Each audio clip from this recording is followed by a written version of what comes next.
찰스 다윈은 1859년 종이기원을 출간합니다. 다윈이 제시한 자연 선택설과 진화론은 당시 사회에 만연하던 창조론을 뒤집으며 생물학의 가장 기본 이론으로 자리 잡았습니다. 그로부터 60년 후 한 번 더 생물학계를 뒤흔든 논문이 발표됩니다. 해당 논문은 찰스 다윈이 생각하지 못했던 진화의 원리를 보완하는 내용이었죠. 논문의 제목은 종의 합성, 저자는 나가하라. 그는 일본 이름을 사용하면서도 조선이성씨를 고집한 한국인 우장춘이었습니다. 현재도 세계적인 과학자로 존경받는 우장춘의 삶을 알아보겠습니다. 우장춘은 1898년 일본 도쿄, 조선인 아버지와 일본인 어머니 사이에서 태어났습니다. 그의 아버지는 우범선으로 명성황후시의 가담한 조선인이었죠. 이런 그의 출생 때문에 우장춘은 힘든 어린 시절을 보내게 됩니다. 일본인들에겐 조선징이라 놀림당하고 조선인들에겐 매국노의 자식이라 손가락질 받았죠. 그는 일본과 조선 사이에서 경계인으로서 살아가게 됩니다. 이후 그는 조선 총독부의 관비유학생으로 뽑혀 도쿄제국대학 농학실과에 입학하게 되죠. 그러던 어느 날 대학에서 그는 자신의 인생을 뒤바꾸게 될 사건을 맞이하게 됩니다.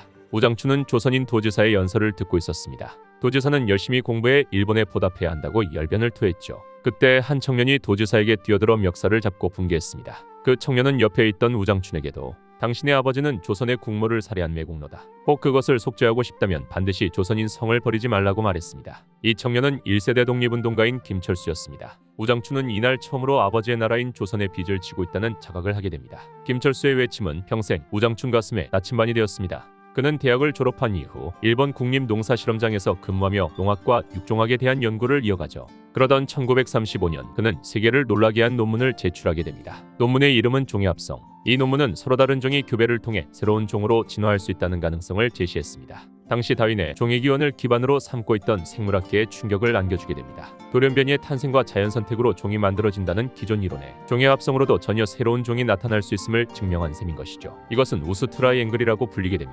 현재까지도 전 세계 과학 교과서에서 이 이론을 가르치고 있죠. 놀라운 점은 이 세계적인 논문을 낼 때 우장춘은 나가라오라는 이름으로 제출하게 됩니다. 그는 자신의 뿌리인 성씨인 우만큼은 포기할 수 없었습니다. 이 논문 덕분에 우장춘은 1936년 도쿄 제국대학에서 농학 박사 학위를 얻게 됩니다. 이는 조선인 최초의 농학 박사였죠. 우장춘의 이름은 이때부터 한국에도 알려지게 됩니다. 그 후 조선은 해방을 맞이하게 됩니다.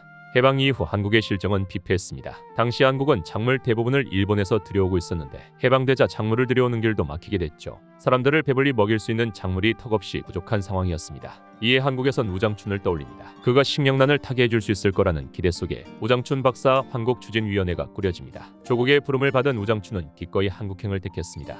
그의 결정에 한국에서는 우장춘을 위한 10억 원의 경력금을 준비합니다. 그와 떨어져 일본서 생활할 가족을 위한 배려였죠. 그러나 우장춘은 단호했습니다. 조국의 돈은 한 푼도 빠짐없이 조국을 살리는 데에만 쓰겠다며 그는 10억 원 전액을 한국에 들여올 우량종자를 사는 데 써버렸습니다. 1950년 한국에 들어온 우장춘은 이제 아버지의 나라 한국의 뼈를 묻겠다고 다짐했습니다.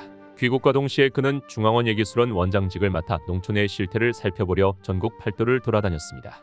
당시 시골에서는 질 낮은 종자로 농사를 지었기 때문에 아무리 열심히 농사를 지어도 생산량이 턱없이 저조했습니다. 그는 이 문제를 근본적으로 타개할 우량품종을 개발하겠다는 목표를 세우게 됩니다. 우장춘과 그의 제자들은 끈질긴 연구 끝에 한국인들을 배불리 먹게 할 다양한 종자를 개발해냅니다. 기존의 힘없는 배추에서 속이 꽉 찬 지금의 결구 배추를 만들어내고 병충해에 아주 약한 감자를 바이러스 없는 씨감자로 만들어 강원도에 심고 기존에 있던 귤보다 맛도 좋고 수확량도 좋은 종자의 귤을 제주에 심는 등 우리 날씨와 토양에 맞는 작물들을 만들어내었습니다. 더 이상 외부에서 들어오는 종자에 의존하지 않아도 배불리 먹을 수 있게 된 것입니다. 이 당시 우장춘의 별명은 고무신 할아버지였습니다. 항상 그는 고무신 차림으로 연구실과 실습실을 왔다 갔다 했기 때문이죠. 발로 직접 뛰며 과학자의 본분을 다하는 사람이었죠. 그렇게 한국에서의 연구를 9년 정도 해오던 무렵 너무 무리한 탓이었을까요? 오래 알아오던 지병과 위궤양으로 인해 건강이 악화되고 있었습니다.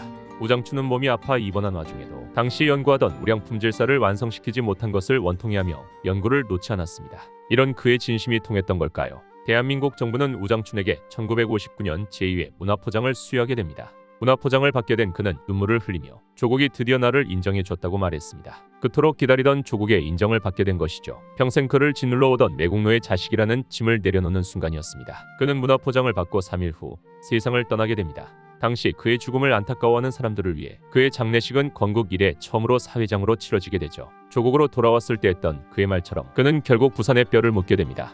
그가 조국을 위해 세운 업적은 수도 없이 많지만 매우 중요한 업적 중 하나는 후학을 많이 양성한 것입니다. 바쁜 와중에도 후학을 양성해준 덕분에 그의 사후에도 꾸준히 농업 기술을 발전할 수 있는 토대가 된 것이죠. 굶어 죽어가는 조국을 살려낸 영웅이지만 그는 지금까지도 이렇다 할 전기 하나 남아있지 않습니다. 그의 아버지가 역적이라는 원죄 때문이겠죠.